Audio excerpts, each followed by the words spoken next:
العالمين والصلاة والسلام على قائد الغر المحجلين نبينا محمد وعلى آله وصحبه أجمعين وبعد. محترم ناظرین، السلام علیکم ورحمۃ اللہ وبرکاتہ۔ پروگرام گائیڈنس ٹو اللہ میں آپ سب کا استقبال ہے۔ سماج سے جب انصاف کی روشنی چھپتی ہے تو معاشرے میں ظلم و زیادتی عام ہو جاتی ہے۔ مالدار کمزوروں کو ستاتا ہے، ضعیفوں کے ساتھ میں برا معاملہ کرتا ہے، طاقتور کمزور کے ساتھ میں زیادتی کرتا ہے، بادشاہ رعایا پر ظلم کرتا ہے، اور ایک انسان کو اس ظلم کی تاریکی سے اگر کوئی چیز نکال سکتی ہے تو وہ انصاف ہے۔ انصاف کیا ہے؟ ہر حق والی کو اس کا حق دینا۔ آئیے ہم دیکھتے ہیں کہ اسلام انصاف اور عدل کا کیسے حکم دیتا ہے اور کس طرح سے اسے دوسروں کے ساتھ میں برتتا ہے۔ حقیقت میں اسلام عدل کے معاملے میں، انصاف کے معاملے میں مسلم اور غیر مسلم، مرد اور عورت، بڑے اور چھوٹے، کسی کے بیچ کوئی فرق نہیں کرتا۔ سب کو برابر کا حق ملنا چاہیے۔ یہاں تک کہ اگر یہ فیصلہ دشمن کے خلاف بھی جا رہا ہے تو وہاں پر بھی ضروری ہے کہ ہم انصاف سے کام لیں۔ اللہ رب العالمین نے بیان فرمایا سورہ المائدہ آیت نمبر 8، وَلَا يَجْرِمَنَّكُمْ شَنَآنُ قَوْمٍ عَلَىٰ أَلَّا تَعْدِلُوا اعْدِلُوا هُوَ أَقْرَبُ لِلتَّقْوَىٰ۔ تمہیں کسی قوم کی دشمنی اس بات پر آمادہ نہ کرے کہ تم انصاف سے پھر جاؤ، انصاف کرو، یہ تقوی کے زیادہ قریب ہے۔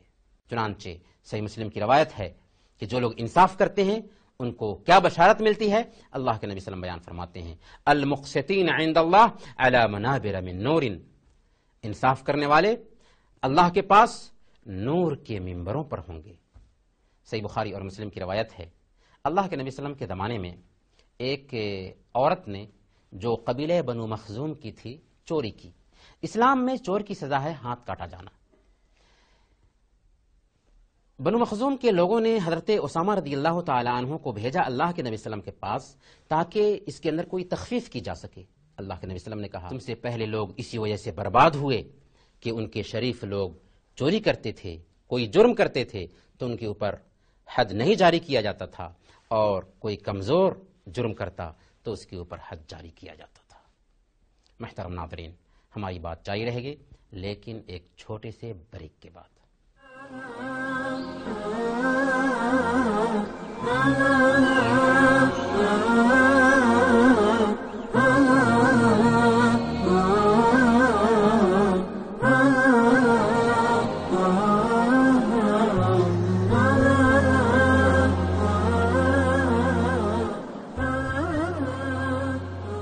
محترم ناظرین، بریک کے بعد ایک بار پھر آپ سب کا استقبال ہے اور آپ دیکھ رہے ہیں پروگرام گائیڈنس ٹو اللہ۔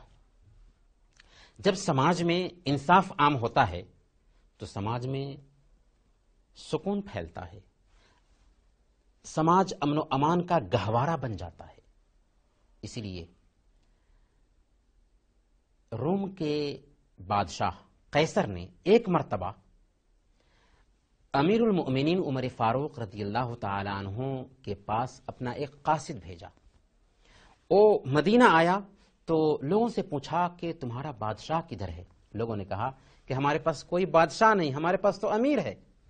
چنانچہ وہ کھوجتے ہوئے آگے گیا تو دیکھتا ہے امیر المؤمنین کو کہ زمین پہ لیٹے ہوئے ہیں اور اپنے درے کو اپنے سرہانے رکھے ہوئے ہیں۔ اس نے جب دیکھا تو سوچنے لگا کہ یہ ہے وہ انسان جس سے قیصر و کسریٰ کی حکومتیں ڈرتی ہیں۔ اے عمر، تو نے انصاف کیا، اس لیے تو امن و سکون کے ساتھ ہے۔ سنن ابن حبان کی ایک دوسری روایت ہے اللہ کے نبی صلی اللہ علیہ وسلم نے خیبر میں حضرت عبداللہ بن رواحہ رضی اللہ تعالی عنہ کو حاکم کے طور پر یہودیوں کے پاس بھیجا تھا۔ یہودیوں کو احساس ہوا کہ ممکن ہے ہمارے ساتھ میں یہ زیادتی کر بیٹھیں، اس لیے رشوت دینے کی کوشش کی۔ حضرت عبداللہ بن رواحہ رضی اللہ تعالیٰ عنہ نے کہا لا یمنعنی حبی لرسول اللہ وبغضی منکم ان اعدل فیکم، مجھے اللہ کے نبی صلی اللہ علیہ وسلم سے محبت اور تم سے بغض ہونا اس بات سے نہیں روکتا کہ میں تمہارے بیچ میں انصاف نہ کروں۔ تب یہودیوں نے کہا تھا بہذا قامت السماوات والارض، اسی انصاف کی بنیاد پر آسمان و زمین کی بادشاہت قائم ہے۔ جبکہ ظلم وہ گناہ ہے کہ اسے اللہ رب العالمین معاف نہیں کرتا۔ صحیح بخاری کی روایت ہے، اللہ کے نبی صلی اللہ علیہ وسلم نے حضرت معاذ رضی اللہ تعالی عنہ کو جب یمن بھیجا تھا تو جو وصیتیں کی تھی اس میں ایک اہم وصیت تھی اتق دعوت المظلوم فإنها ليس بينها وبين الله حجاب، مظلوم کی بد دعا سے بچو، اس لیے کہ مظلوم کی بد دعا اور اللہ کے بیچ کوئی پردہ نہیں، کوئی حجاب نہیں۔